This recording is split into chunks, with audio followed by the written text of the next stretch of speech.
Buonasera e benvenuti a questa edizione del telegiornale. Vediamo insieme i principali titoli. A Niscemi la protezione civile conferma il recupero e il restauro della croce crollata, mentre la frana rallenta.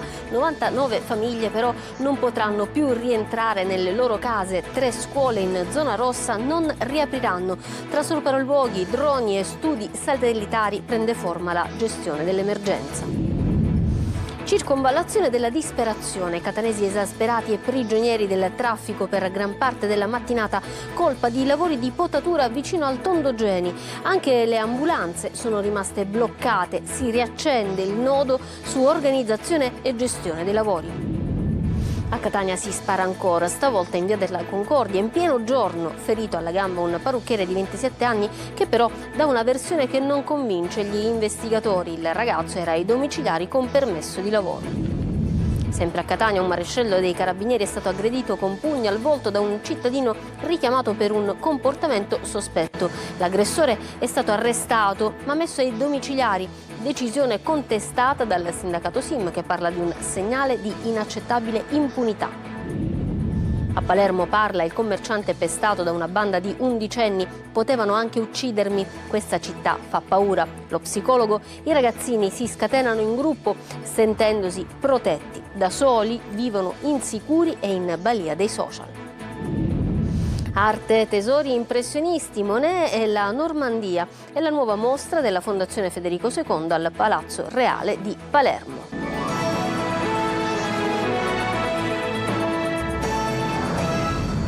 Bentrovati. Dunque, dopo i nuovi crolli di ieri, questa mattina il capo della Protezione Civile Nazionale Fabio Ciciliano è stato a Niscemi per un sopralluogo nei luoghi della frana e per un vertice operativo in municipio.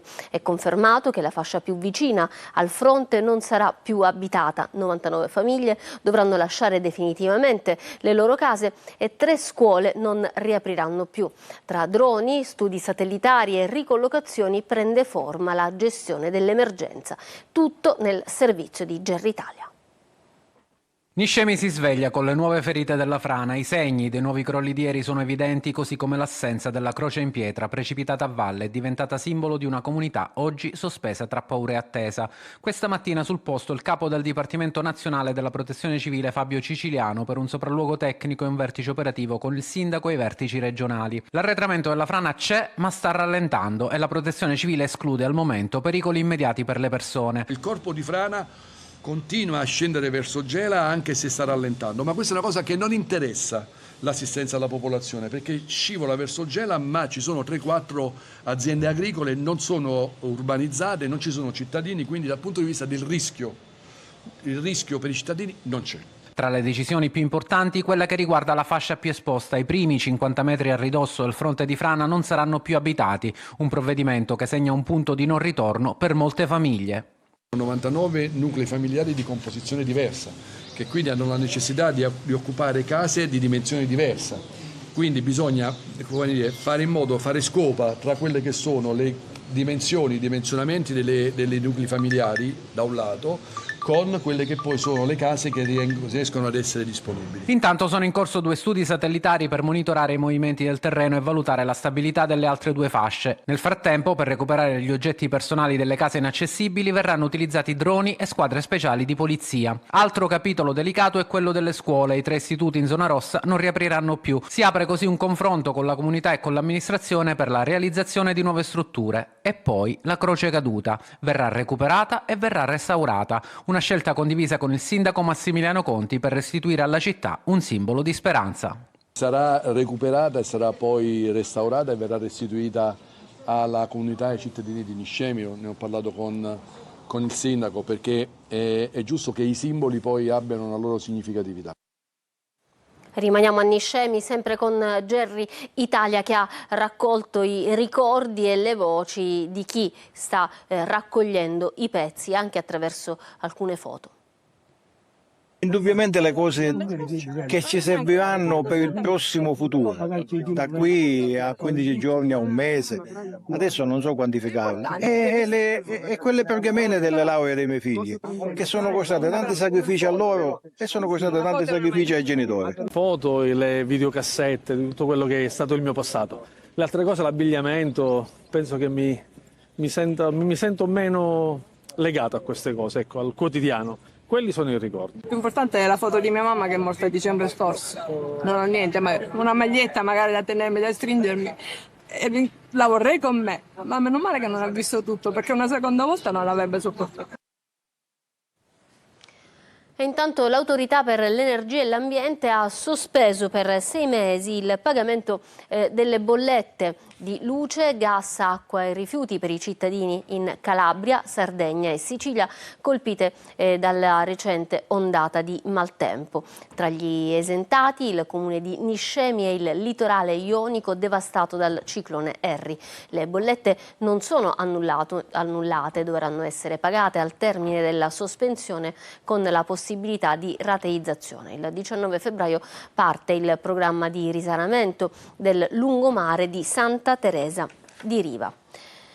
Caos alla circonvallazione, un vero inferno. Il restringimento per un cantiere scatena il caos al Tondo Geni, migliaia di automobilisti bloccati ed esasperati. La polizia municipale dice: ci scusiamo, ma certe dinamiche del traffico sono imprevedibili. Tonino De Mana.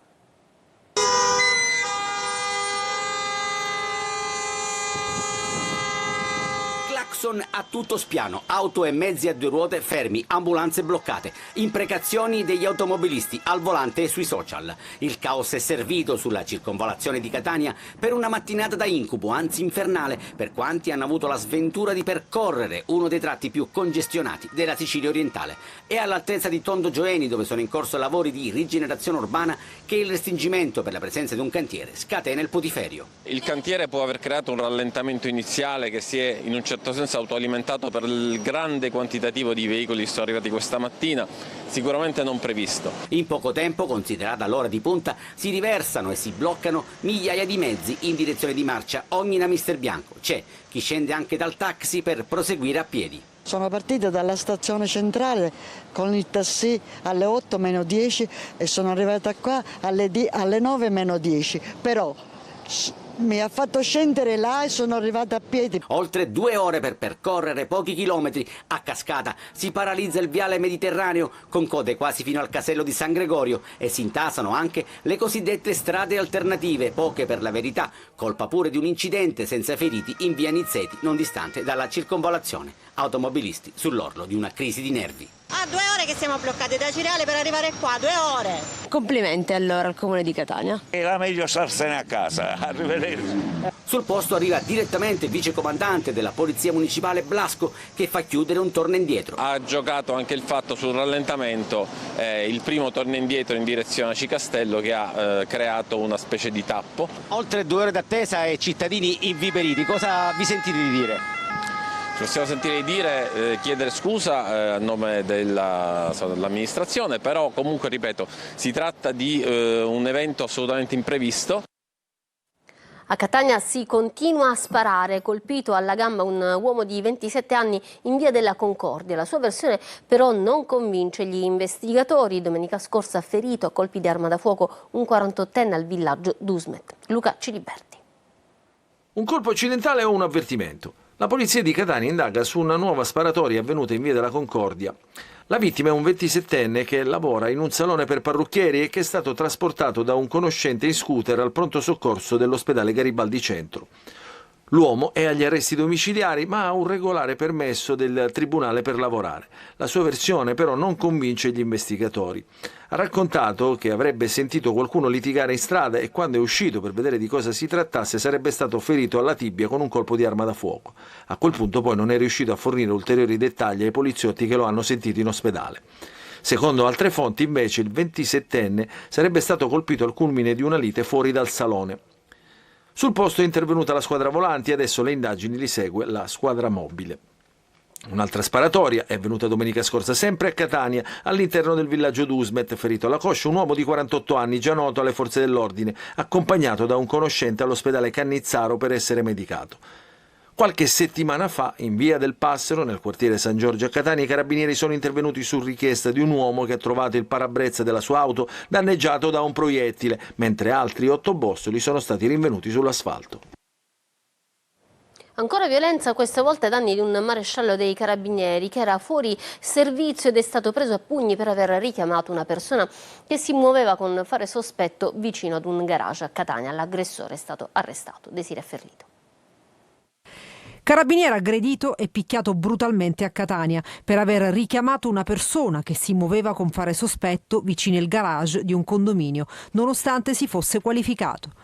Il maresciallo dell'Arma, vittima dell'aggressione, sindacalista del SIM Carabinieri, è stato colpito con più pugni al volto che gli hanno procurato diverse ecchimosi e una ferita lacero contusa suturata con 5 punti.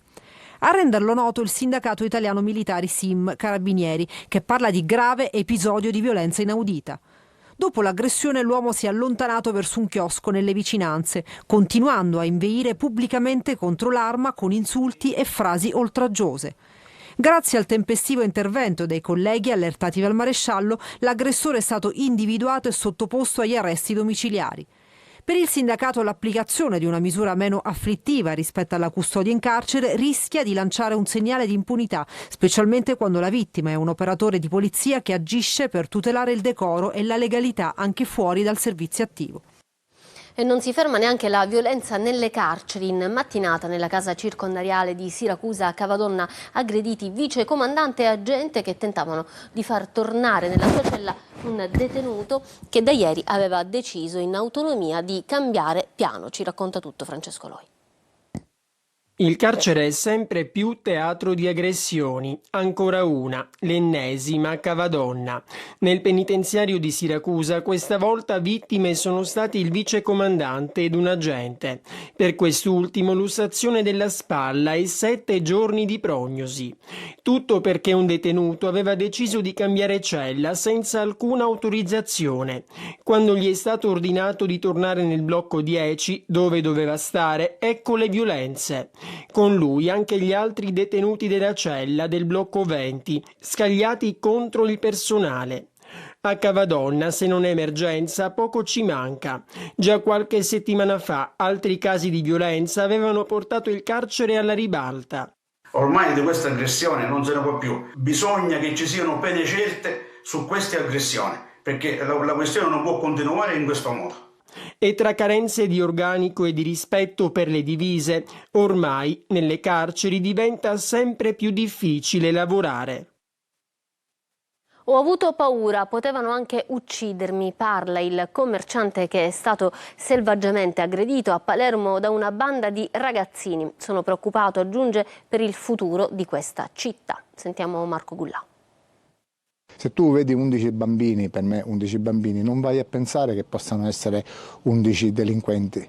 Lui è Luciano, un commerciante palermitano. Gestisce questo museo dei vecchi ricordi e domenica sera stava serenamente passeggiando con la moglie nei pressi del Tribunale di Palermo. All'improvviso è stato aggredito selvaggiamente da 11 ragazzini, o meglio bambini, perché come lui racconta, avevano tutti tra i 9 e 11 anni. Uno di loro, proprio con efferata violenza, proprio a quel punto non era più un bambino di 11 anni, proprio si è girato, si è caricato di energia per sferrarmi un pugno dritto proprio allo stomaco e a farmi male, proprio male.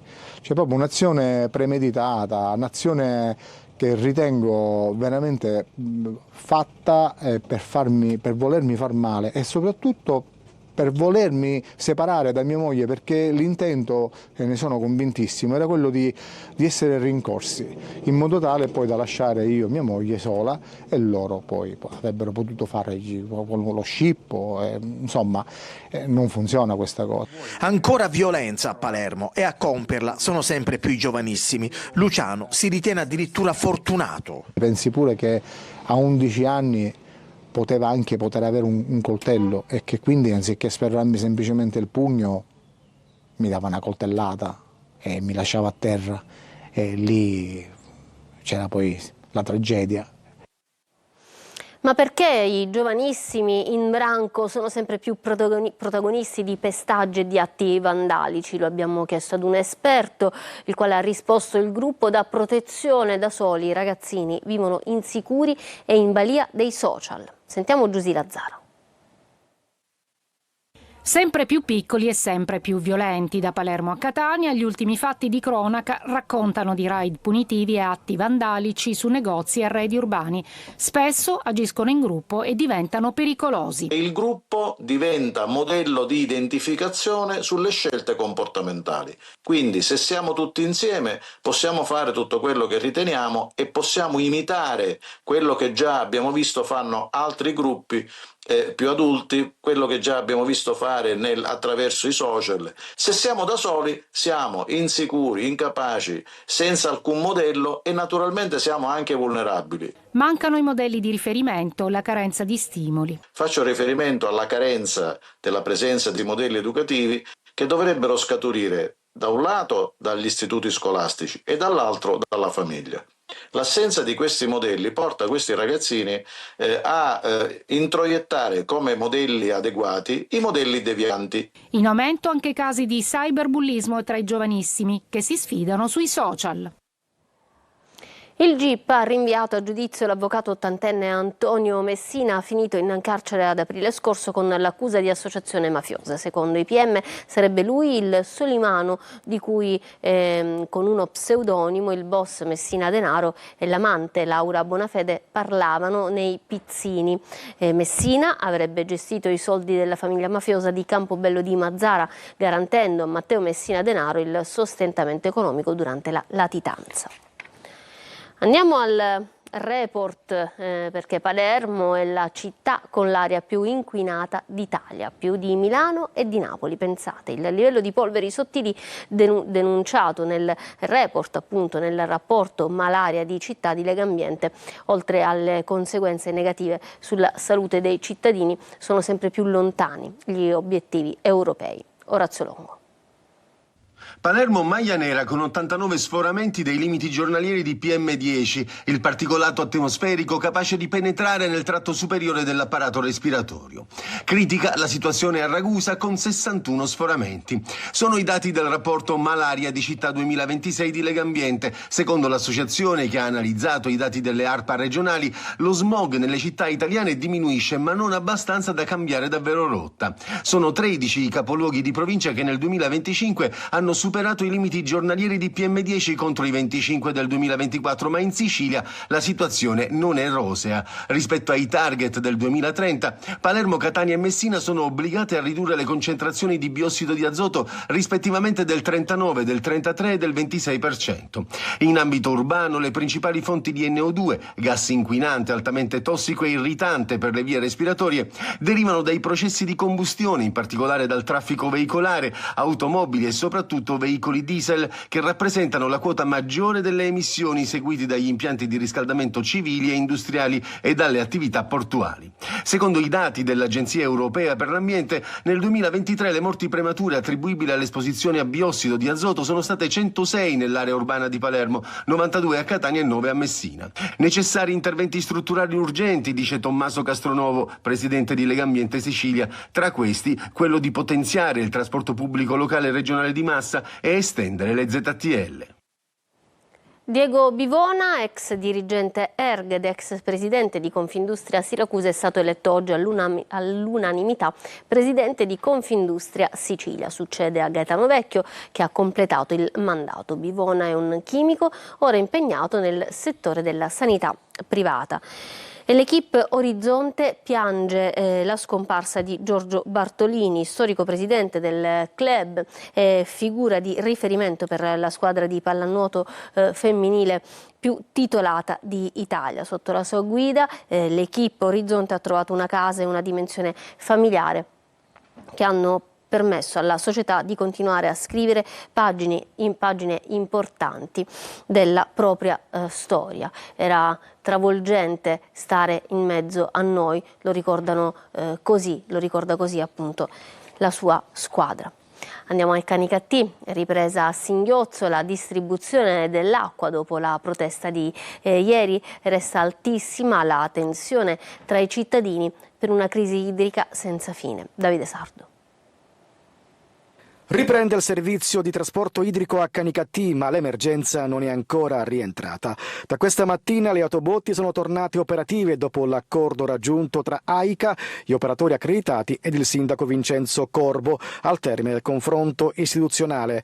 Una ripartenza annunciata come necessaria per ristabilire ordine e continuità nella distribuzione dell'acqua dopo giorni di gravi disagi che hanno esasperato la popolazione.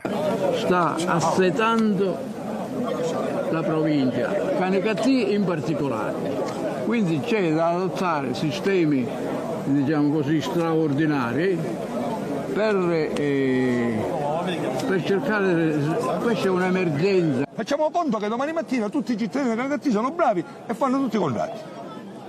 L'acqua riescono a erogarla regolarmente a tutti i cittadini. Attenzione, dovremmo pretenderla corrente, cioè sempre. Ma dico, lasciamo perdere, ogni giorno? Ogni 3 giorni, ogni settimana, no, turni di 20 giorni. AICA parla di un servizio organizzato rispetto delle regole del servizio idrico integrato e dell'interesse collettivo, mentre il Comune resta in stato di preallerta con il centro operativo attivo. Nonostante la ripresa del servizio, il clima resta teso. I cittadini chiedono garanzie concrete e una soluzione definitiva a una crisi che continua a creare disagi diffusi sul territorio di Canicattì. I carabinieri di Taormina hanno arrestato per tentato femminicidio un uomo originario del Marocco. Da anni vessava la moglie e al culmine di una lite l'ha spinta facendola cadere dal balcone della loro abitazione, causandole gravi lesioni. A Messina la polizia ha arrestato 8 persone per spaccio di stupefacenti, disarticolata una rete di distribuzione della droga con fornitori in Calabria e in Sicilia orientale, coinvolti elementi di rilievo della criminalità organizzata messinese, alcuni appartenenti alla storica cosca mafiosa del rione CEP. Ci fermiamo per una breve pausa, torniamo tra poco.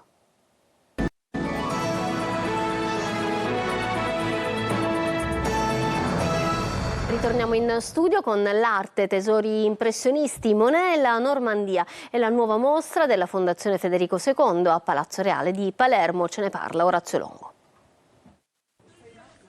Quasi 100 opere che esplorano il movimento pittorico impressionista, la mostra al Palazzo Reale di Palermo nel centenario della morte di Monet, un'esposizione che è anche un modo per celebrare la profonda relazione tra il mondo normanno e la Sicilia fin dalla sua conquista. Le caratteristiche di questa mostra è che rende conto del rapporto fenomenale in Normandia tra la fisica della pittura e la fisica della natura. La mostra Tesori impressionisti Monet e la Normandia sarà visitabile fino al 28 settembre ed è organizzata e promossa dalla Fondazione Federico II con il patrocinio dell'ambasciata francese e dell'Istituto francese. Un viaggio multisensoriale attraverso la realtà virtuale e la fotografia, ricorrendo anche alla nuova frontiera dell'intelligenza artificiale. Una mostra che guarda anche alla solidarietà con la proposta avanzata di destinare l'1% dei ricavi lordi alla ricostruzione di Niscemi. Si parla di qualcosa di più di 80.000 euro, che sarà un primo segnale che la Fondazione vorrà dare nei confronti della popolazione di Niscemi per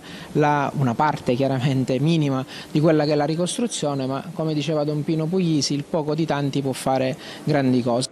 Spazio anche a una sezione didattica e divulgativa rivolta ai più giovani, seguendo una narrazione semplice nell'educare e intrattenendo. Ancora una pausa, poi le ultime notizie.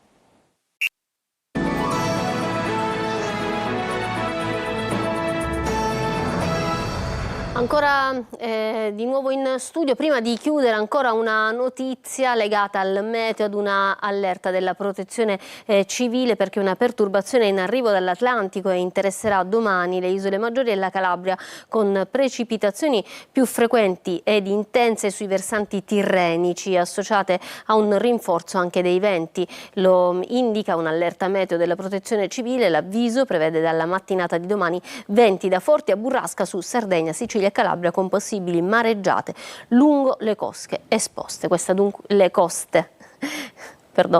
coste esposte. Questa era dunque l'ultima notizia. Io vi lascio qua. Grazie per essere stati con noi. Un buon proseguimento di serata. Arrivederci.